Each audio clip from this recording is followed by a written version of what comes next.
રામદાસજીએ પૂછ્યું, પરમાનંદદાસજી, એક પ્રશ્ન પૂછું? હા હા, પૂછો ને.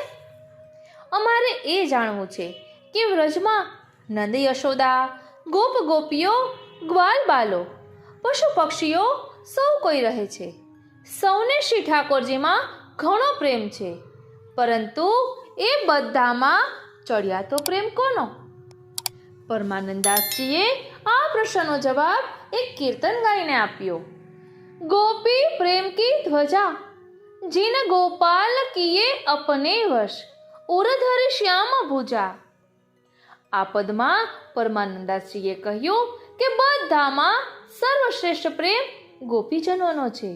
જેમ મંદિરના શિખર ઉપર સૌથી ઊંચે ધ્વજા શોભે, તેમ બધામાં ગોપી પ્રેમ સર્વોપરી છે. તેમણે એવો પ્રેમરસ શ્રી ગોપાલ પ્રભુને પાયો કે તેઓ તેમને વશ થઈને રહ્યા. એ વ્રજવનિતાઓ મહાભાગ્યશાળી છે. આખા સંસારમાં એમના જેવા પુણ્યશાળી કોઈ નથી. તેમણે શ્રી ઠાકોરજીનું સુખ વિચારીને જે સ્નેહમય સેવા કરી છે તેની તો વાત જ થઈ શકે તેમ નથી.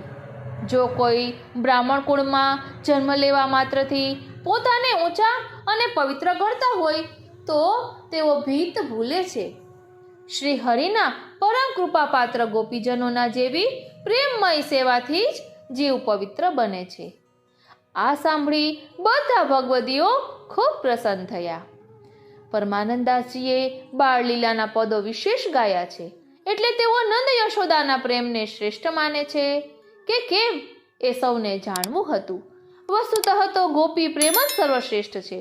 પરમાનંદદાસજીએ પણ ગોપીજનોના પ્રેમને જ સર્વશ્રેષ્ઠ ગણાવતા બીજા પદો પણ ગાયા. ધન્ય ધન્ય પરમાનંદદાસજી, એમ શ્રવણ કરીને બધા બોલી ઉઠ્યા. પ્રિય વૈષ્ણવો, પુષ્ટિ માર્ગમાં દરેક ઉત્સવ એક રહસ્ય લઈને આવે છે, અને આ ભોગી ઉત્સવ તો ગોપીજનોના હૃદયનો પ્રેમરસ લઈને આવે છે. આજે આપણે એ સમજવાનો પ્રયત્ન કરીશું કે ભોગી ઉત્સવ એટલે શું? શ્રી ઠાકોરજી કયા ભાવનો અંગીકાર કરે છે અને કેમ આ ઉત્સવમાં પ્રેમનો રંગ લાલ બને છે? આ સત્સંગ દ્વારા આપણે પણ આપણા મનના ભાવને શ્રીજીના ચરણોમાં અર્પણ કરી શકીએ. એ જ ભાવ સાથે આ સત્સંગમાં પ્રવેશ કરીએ. સત્સંગનો આનંદ લેવા માટે સદા આતુર રહેનારા શ્રી વલ્લભના લાડીલા વૈષ્ણવોને મારા જય શ્રી કૃષ્ણ. હું મન આતુરી હૃદયની આતુરતાપૂર્વક આપ સર્વેને હાર્દિક સ્વાગત કરું છું. તો ચાલો સત્સંગમાં પ્રવેશ કરીએ. પ્રિય વૈષ્ણવો, મકર સંક્રાંતિના આગલા દિવસે આ ઉત્સવ મનાવવામાં આવે છે. શ્રી ગોપીજનોના હૃદયના પ્રેમ ભાવ, રસભાવનો શ્રી ઠાકોરજી અંગીકાર કરે છે. તે ભાવનો આ ઉત્સવ છે. અનુરાગ એટલે કે પ્રેમનો રંગ લાલ છે. આજે તેથી લાલ છીટના વસ્ત્રો ધરાવાય છે. શ્રી ગોપીજનના સ્વામીની ભાવનો શ્રી પ્રભુએ આજે અંગીકાર કર્યો છે. શ્રી ઠાકોરજી શુદ્ધ પ્રેમના ભાવના રસભોગી છે. તેઓ વાત્સલ્ય, માધુર્ય, સખ્ય, દાસ્ય આદિ સર્વ રસના ભોગતા છે. તેથી નંદનંદન છે અને શ્રી યશોદાજીના જીવન પ્રાણ છે. તો શ્રી ગોપીજનોના પ્રાણાધાર છે. પોતાના મનભાવન પ્રભુને પ્રિય તલની સામગ્રીનો તેઓ ભોગ ધરે છે. પરમાનંદ પ્રભુ સર્વ ભક્તોને પોતાના રસનો દાન કરીને સુખ આપે છે. તો આ વાત્સલ્ય, માધુર્ય, સખ્ય અને દાસ્ય ભાવને એક નવા જ રૂપમાં સમજીશું. માટે સત્સંગમાં જોડાયેલા રહેશો. સૌ પ્રથમ આ ભોગી સંક્રાંતિ વિશે સમજીએ તો આપણા પ્રભુ શુદ્ધ પ્રેમ ભાવના ભોગી છે. એટલે જ કહ્યું છે ને, ભોગી ભોગ કરન સબ રસકો, યમુના નિકુંજ नंद नंदन यशोदा को जीवन, गोपीन मानी पति सर्बसको। तिल भर संग तजत नहीं निजजन, गान करत मन मोहन जशको। तिल तिल भोग धरत मन भावत, પરમાનંદ સુખ લે યહ રસકો.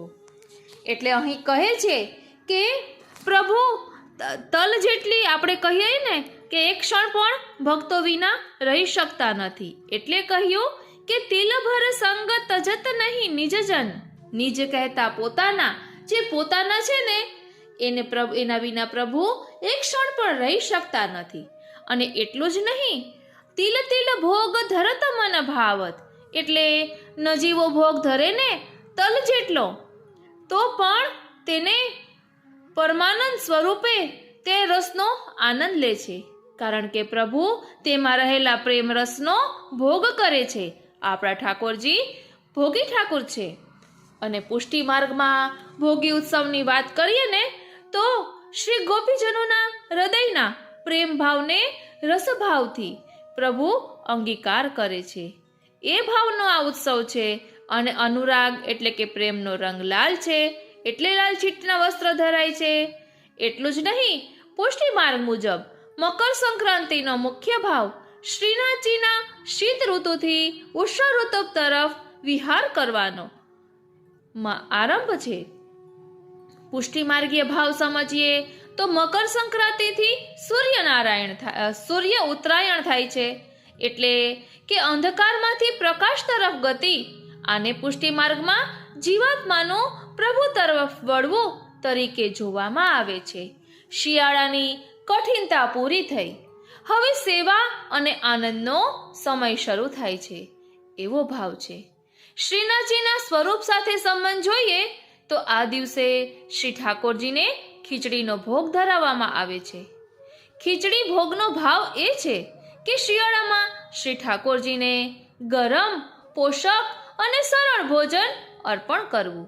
જેમ માં પોતાના બાળકનું ધ્યાન રાખે છે, તેમ સેવકે શ્રીજીની સેવા કરવી જોઈએ. આંતરિક આધ્યાત્મિક ભાવ જોઈએ તો અહંકાર, આળસ અને શીતળતા છોડીને ભક્તિમાં પ્રવેશ. ભગવાનની કૃપાથી જીવનમાં ઉષ્મા, પ્રેમ અને રસનો આરંભ થાય છે. સારાંશ વિચારીએ તો પુષ્ટિ માર્ગમાં મકર સંક્રાંતિ એ માત્ર તહેવાર નથી, પરંતુ શ્રી કૃષ્ણની કૃપામાં પ્રવેશ કરવાની ભાવયાત્રા છે. ધ્યાન આપજો, પુષ્ટિ માર્ગમાં મકર સંક્રાંતિ એ માત્ર તહેવાર નથી, પરંતુ શ્રી કૃષ્ણની કૃપામાં પ્રવેશ કરવાની ભાવયાત્રા છે. શ્રીનાથજીનું સ્વરૂપ અને બાલ ભાવ. પુષ્ટિ માર્ગમાં શ્રીનાથજીને નાથ નહીં, લાલજી માનવામાં આવે છે. રાજા નહીં, ઘરનો બાલક માનવામાં આવે છે. શિયાળાની ઋતુમાં ખાસ કરીને પોષ માસ દરમિયાન શ્રીજીને ઠંડી ન લાગે અને શરીર સ્ફૂર્તિમાં રહે એ માટે ગરમ પોષક ભોજનનો ભાવ વિકસ્યો છે. મકર સંક્રાંતિ એટલે ઉત્તરાયણ. સૂર્યદેવ ઉત્તર દિશામાં ગતિ કરે, શિયાળો ઉતરવા લાગે. ઠાકોરજી માટે ઉષ્માનો પરિવર્તન કાળ. આ પરિવર્તન સમયે ખીચડી ભોગને વિશેષ મહત્વ મળ્યું. શિયાળામાં બાળકોને ગરમ દૂધ, માખણ અને ખીચડી અપાતી હતી. પુષ્ટિમાર્ગીય માન્યતા પ્રમાણે જે રીતે માતા યશોદા કૃષ્ણને ખીચડી ખવડાવે એ જ ભાવ આજે શ્રીનાથજીમાં જીવંત થાય છે. નાથદ્વારામાં ખીચડી ઉત્સવ એટલે વ્રજભાવનો અવતાર. વ્રજ પરંપરાને અખંડ રાખવા, સેવા ભાવને કેન્દ્રમાં રાખવા મકર સંક્રાંતિના દિવસે વિશાળ ખીચડી ભોગ શરૂ કર્યો. ખીચડી ઉત્સવની વિશેષતાઓ જોઈએ તો ભોગનું સ્વરૂપ.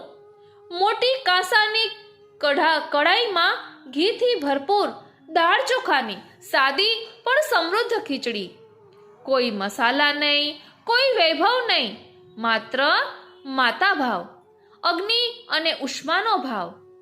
ખીચડી અગ્નિ પર રાંધીને ધરાવાય એ દર્શાવે છે કે ઠાકોરજીને ગરમ રાખવાનો ભાવ ભક્તિમાં ઉષ્મા લાવવાનો સંકેત છે. એટલે કે ગરમ ભોગ ખીચડીનો ભાવ એ છે કે ભક્તિમાં ઉષ્મા આવે. દર્શનનો વિશેષ ભાવ. ખીચડી ઉત્સવના દિવસે ભોગ બહારથી પણ દર્શનીય હોય છે. ભક્તોને લાગે કે આજે શ્રીજી ઘરમાં છે અને મા યશોદા રસોઈમાં છે. આ ભાવ એ પુષ્ટિ માર્ગનો પ્રાણ છે.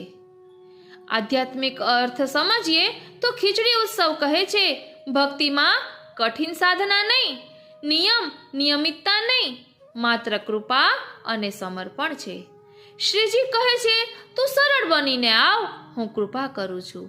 સારાંશ જોઈએ તો નાથદ્વારાનો ખીચડી ઉત્સવ એટલે તહેવાર નથી, પ્રદર્શન નથી, પણ વ્રજનો જીવંત ભાવ છે, જ્યાં ભગવાન બાળક છે અને ભક્ત માં બની જાય છે. માટે આપણે આજના સત્સંગમાં અહીં દર્શાવેલા 4 પ્રકારના ભાવને સમજીશું.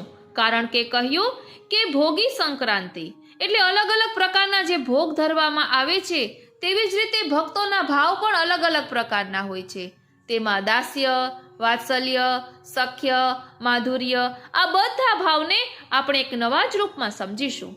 આ 4 ભાવ બોલીએ ને ત્યાં તો સૌપ્રથમ શ્રી ગુસાઈજી રચિત મંગલ ચતુષ્પદી યાદ આવે. મંગલ મંગલમ વ્રજભુવિ મંગલમ, મંગલમીહ શ્રી નંદ યશોદા નામ સુકીર્તન.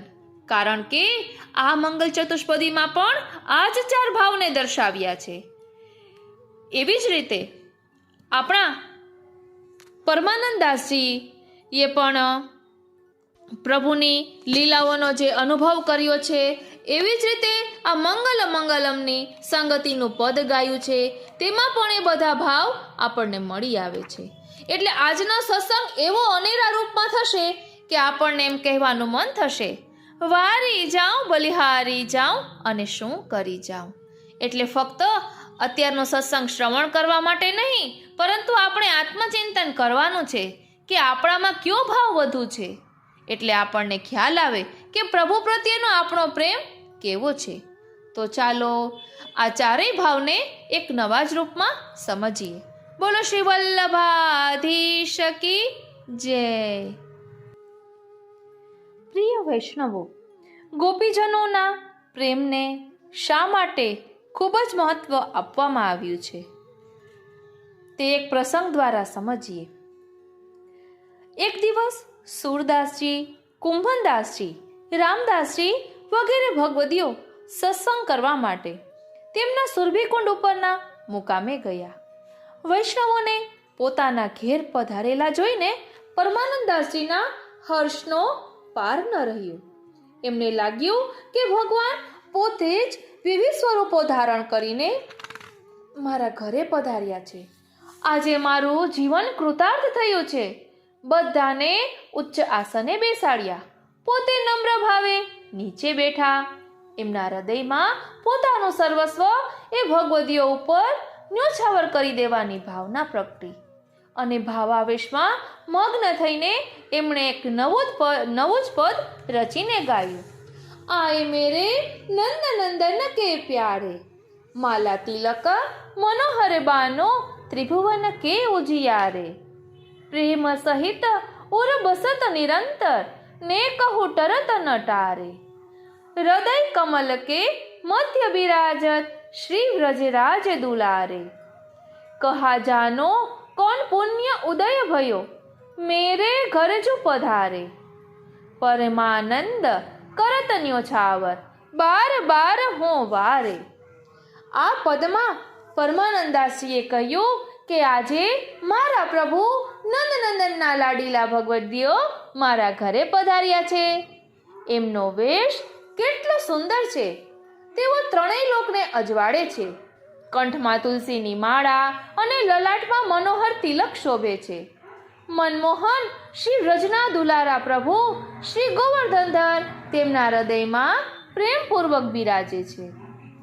એમનાથી પ્રભુ એક ક્ષણ પણ દૂર થતા નથી. કોણ જાણે મારા કેટલાય જન્મોના પુણ્ય આજે ઉદય થયા છે કે આવા ભગવદ્રૂપ ભગવદીઓ મારા ઘેર પધાર્યા છે. હું એમના ઉપર વારંવાર વારી જાઉં છું. મારું સર્વસ્વ એમના ઉપર ન્યોછાવર કરી દઉં તો એ ઓછું પડે. પરમાનંદાસજીનો આવો પ્રેમ ભાવ જોઈ ભગવદીઓ ખૂબ આનંદિત થયા. થોડા સમય પછીની વાત છે. એક દિવસ પરમાનંદાસજી ગોપાલપુરથી ગોકુલ શ્રી નવનીત પ્રિયાજીના દર્શન કરવા આવ્યા છે. તે સમયે શ્રી ગુસાઈજી ગોકુલમાં બિરાજતા હતા. પરમાનંદાસજી શ્રી ગુસાઈજીના અને શ્રી નવનીત પ્રિયાજીના દર્શન કરીને રાત્રે ગોકુલમાં જ રોકાઈ ગયા.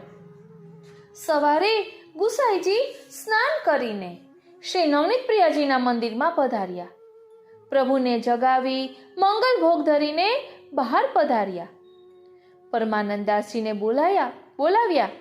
આપશ્રીના હૃદયમાં તે સમયે સમગ્ર વ્રતલીલા સ્ફુરિત થઈ રહી હતી. એનો આનંદ અંતરમાં વ્યાપી રહ્યો હતો. એ આનંદના આવેશમાં એક સુંદર પદરચના આપશ્રીએ સંસ્કૃતમાં કરી અને પરમાનંદાસજીને સંભળાવી.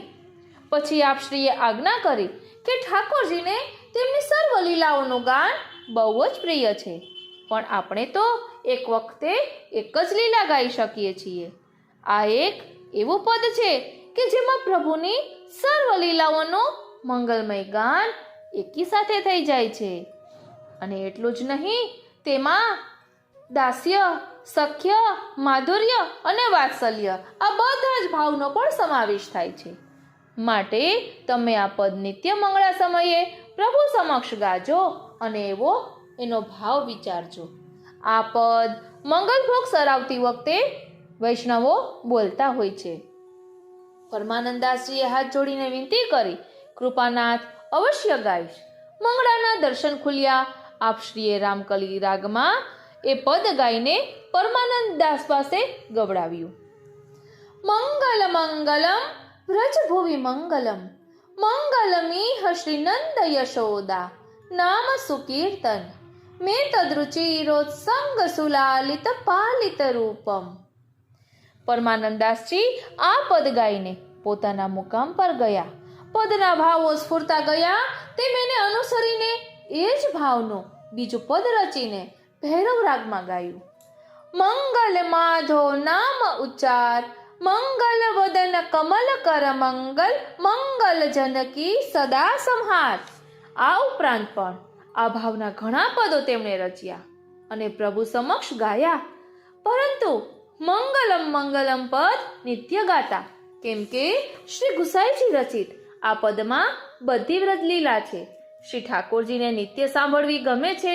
વળી તે પદના ગાનથી આપણને પણ બધી વ્રતલીલાનો પાઠ થાય છે. પદના ભાવનો મહત્વ જોતા અને શ્રી ગુસાઈજીની આજ્ઞાને અનુસરતા આજે પણ દરેક હવેલી મંદિરમાં અને ગૃહ સેવામાં પણ દરરોજ આ પદ મંગળા દર્શન સમયે ગવાય છે. તો ચાલો ને આ પદનો ભાવ થોડોક સમજી લઈએ. મંગલ મંગલમ વ્રજભુવિ મંગલમ મંગલમીહ શ્રી નંદ યશોદા નામ સુકીર્તન મેં તદરુચિરોત્સંગ સુલાલિત પાલિત રૂપમ શ્રી શ્રી કૃષ્ણ ઇતિ શ્રુતિ સારમ નામ સ્વાર્થ જનાશયતાપા પહમિતિ મંગલ રાવમ વ્રજ સુંદરી વયસ્ય સુરભિવૃંદ મૃગીગણ નિરૂપમ ભાવા મંગલ સિંધુ ચયાય મંગલમખિલમ ગોપીશિતુરતિ મંથર ગતિ વિભ્રમ મોહિત રાસસ્થિત ગાનમ ત્વમ જય સતતમ શ્રી ગોવર્ધનધર પાલય નિજદાસાન. પ્રિય વૈષ્ણવો, આ મંગલ ચતુષ્પદીના પ્રથમ શ્લોકમાં વાત્સલ્ય ભાવ, બીજા શ્લોકમાં સખ્ય ભાવ, ત્રીજા શ્લોકમાં માધુર્ય ભાવ અને ચોથા શ્લોકમાં દાસ્ય ભાવ નિરૂપણ થયેલો છે. વાત્સલ્ય ભાવની વાત કરીએ તો વ્રજભૂમિ સર્વ મંગલોમાં પણ મંગલ છે. આ ભૂતલ પર શ્રી નંદરાયજી અને યશોદાજીના નામનું ઉચ્ચારણ કરવું તે પણ મંગલરૂપ છે. તેમની સુંદર ગોદમાં જેમનું લાલન પાલન સુંદર રીતે થઈ રહ્યું છે એવા શ્રી ઠાકોરજી પણ મંગલરૂપ છે. બીજો શ્લોક સખ્ય ભાવ. શ્રી સ્વામિનીજી અને શ્રી ઠાકોરજીના નામ તો સમગ્ર વેદના સ્થારભૂત છે. વિરહાતુર નિજ ભક્તોના અંતઃકરણનો તાપ તે દૂર કરે છે. તેથી તેની ધ્વનિ મંગલરૂપ છે. ગોપીજનો, ગોવાળિયાઓ, ગાયોના ધણ, હરણીઓના ટોળા વગેરેના હૃદયમાં ઉછળતો ભગવદ અનુપમ હોવાથી મંગલોના સાગરો લઈ આવનાર છે. હવે ત્રીજો શ્લોક માધુર્ય ભાવનું નિરૂપણ કરે છે. મંદ મંદ હાસ્યવાળી શ્રી ઠાકોરજીની દ્રષ્ટિ અને વાણી આ બંને મંગલરૂપ છે. અણિયાળી નાસિકા પર બિરાજતા લટકત મોતીની ગતિ શોભાયમાન લાગે છે, તે પણ મંગલરૂપ છે. આપ જ્યારે વેણુનાદ કરો છો ત્યારે વેણુના છિદ્રો પર આપની કોમળ આંગળીઓ ફરે છે, તેને લીધે એટલો બધો મધુર નાદ થાય છે કે તેનાથી મુગ્ધ બનેલ વૃંદાવનમાં જન્મેલા મનુષ્યો, પશુઓ, પંખીઓ પણ મંગલરૂપ બની જાય છે. ચોથો શ્લોક દાસ્યભાવનું નિરૂપણ કરે છે. મંદ ગતિવાળા સુંદરતાથી વિહરતા રાસમાં રહ્યા હતા તે ગોપીજનો એવું ગાન કરે છે કે અમારું સર્વસ્વ પ્રભુનું છે, બધું અમારા સ્વામીનું છે, એટલે તે પણ મંગલરૂપ છે. હે ગોવર્ધનધર પ્રભુ, આપનો હંમેશા જય થાવ. આપને શરણે આવેલા અમે ગોપીજનો છીએ, આપ અમારો અંગીકાર કરો. આ રીતે આ 4 પ્રકારના ભાવ મંગલ ચતુષ્પદીમાં સમાયેલા છે. તેવી જ રીતે આપણે એક પલનાનું પદ બોલીએ છીએ જે શ્રી ચિત્ત સ્વામીજી રચિત છે. પ્રિય નવનીત પાલને ઝૂલે, શ્રી વિઠ્ઠલનાથ ઝુલાવે હો. કબહુક આપ સંગ મિલ ઝૂલે, કબહુક ઉતર ઝુલાવે હો. કબહુક સુરંગ ખિલોના લીને, નાના ભાંતિ ખિલાવે હો. ચકરી બંગે ફિરકની લહેટું, જૂન જૂન હાથ બજાવે હો. ભોજન કરત એક થાળ એક ઝારી, દો મિલ ખાય ખવાવે હો. ચકરી બંગી ફિરકની લહેટું, જૂન જૂન હાથ બજાવે હો. ચકરી બંગી ફિરકની લહેટું, જૂન જૂન હાથ બજાવે હો. ભોજન કરત એક થાળ એક ઝારી, દો મિલ ખાય ખવાવે હો. ગુપ્ત મહારસ પ્રગટ જનાવે, પ્રીતિ નહીં ઉપજાવે હો. ધન્ય ધન્ય દાસ નિજ જનકે, જોયહ દર્શન પાવે હો. ચિત્ત સ્વામી ગિરિધરન શ્રી વિઠ્ઠલ, નિગમ એક કરી ગાવે હો. આ પદમાં પણ એવી જ રીતે 4 પ્રકારના ભાવ સમાયેલા છે. આપણે આ 4 ભાવને એકદમ સરળ ભાષામાં સમજીએ તો અહીં કહ્યું છે કે પ્રિય નવનીત પાલને ઝૂલે, શ્રી વિઠ્ઠલનાથ ઝુલાવે હો. એટલે સ્વામી સેવકના ભાવથી પ્રભુ મારા સ્વામી છે અને હું એમનો દાસ. પછી કહ્યું છે કબહુક આપ સંગ મિલ ઝૂલે, કબહુક ઉતર ઝુલાવે હો.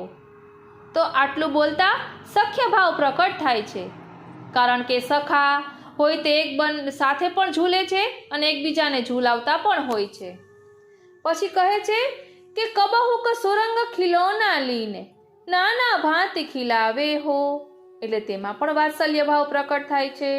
ચકરી બંગી ફિરકની લહેટું, જૂન જૂન હાથ બજાવે હો. તેમાં એવો પણ ભાવ કહે છે કે નવનીત પ્રિયાજી કહે છે કે આપ ચંદ્રાવલીજીના ભાવે નૃત્ય કરો.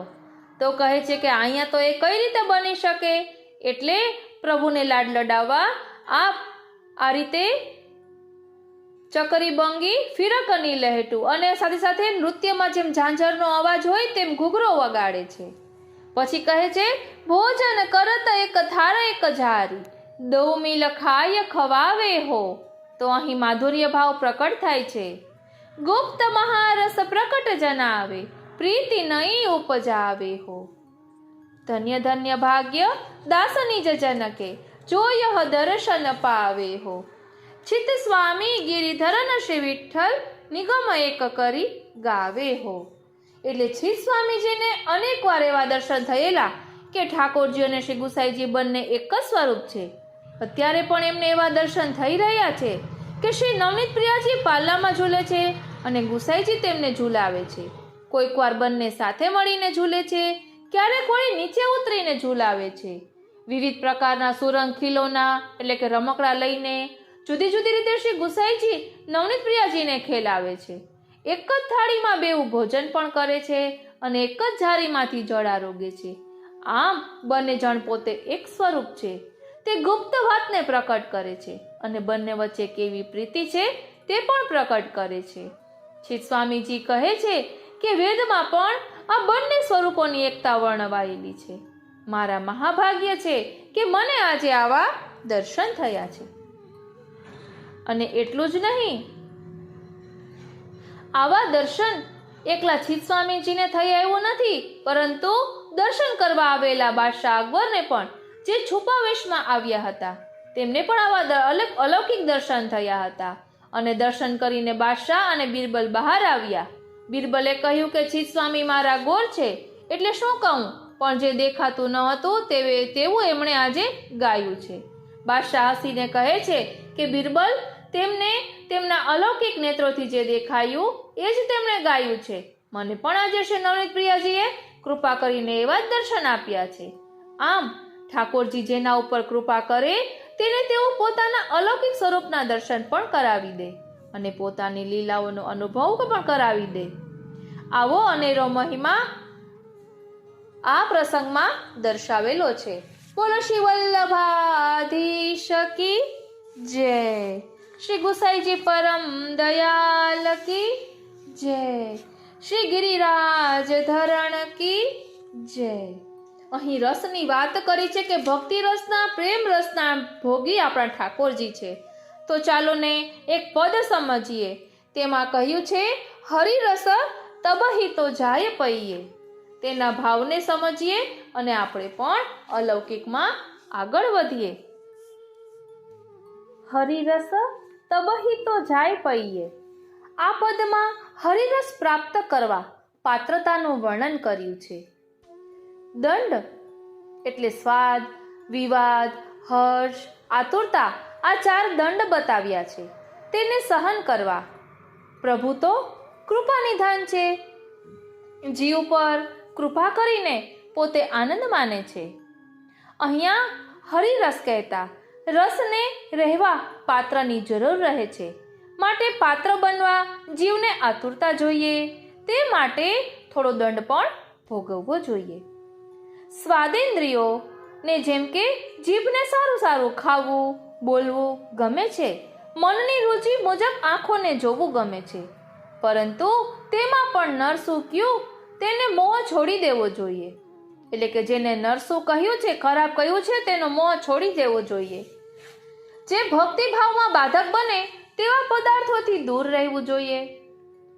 સહાયક ગુણોની વાત કરીએ તો કોમળ વચન, દીનતા ભાવ, સદા પ્રસન્ન ચિત્ત, હર્ષ શોકથી રહિત જાય તો શોક નહીં આવે.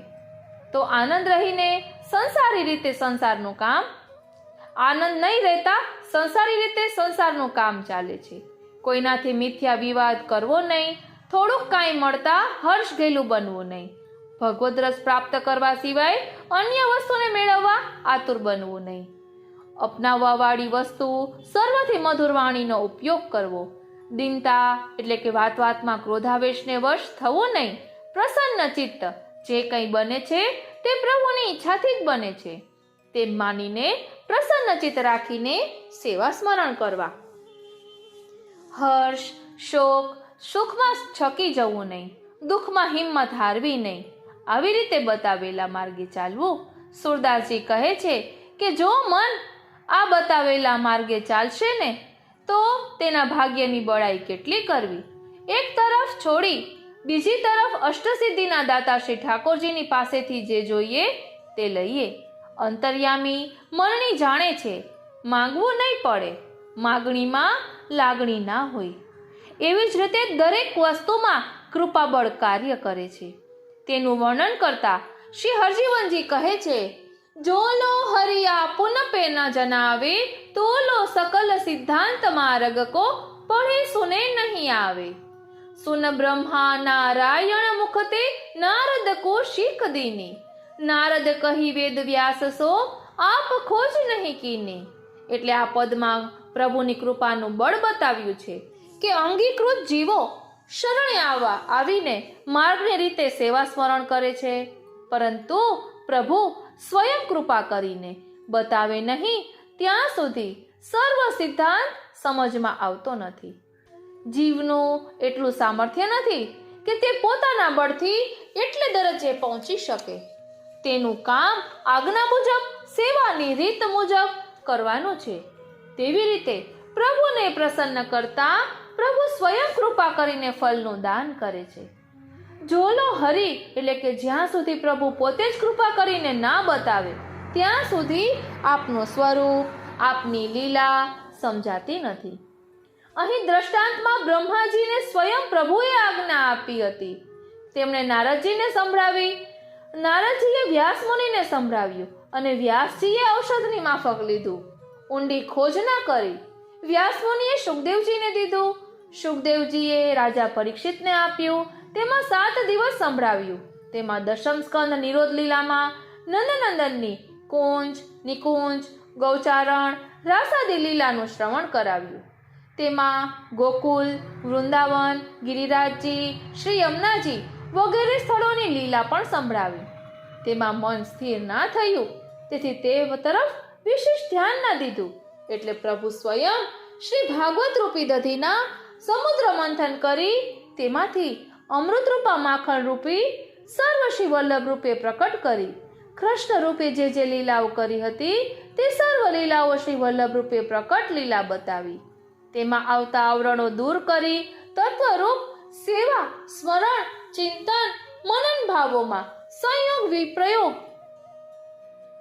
આમ દરેક રીતે પોતાના સેવકોને લીલારૂપી અદ્ભુત રસ ચખાડ્યો. માટે જ હરજીવનદાસ કહે છે કે પ્રભુ પોતે ના બતાવે એટલે પોતાની સ્વરૂપ લીલા વિશે પોતે ના સમજાવે ત્યાં સુધી કંઈ જ જાણી શકાતું નથી. તો આપણે પણ શ્રી વલ્લભના ચરણારવિંદમાં દ્રઢ પ્રીતિ રાખી અને અલૌકિકમાં આગળ વધવાનું છે કે જેના કારણે પ્રભુની કૃપાથી આપણને એમના સ્વરૂપને સમજી શકીશું.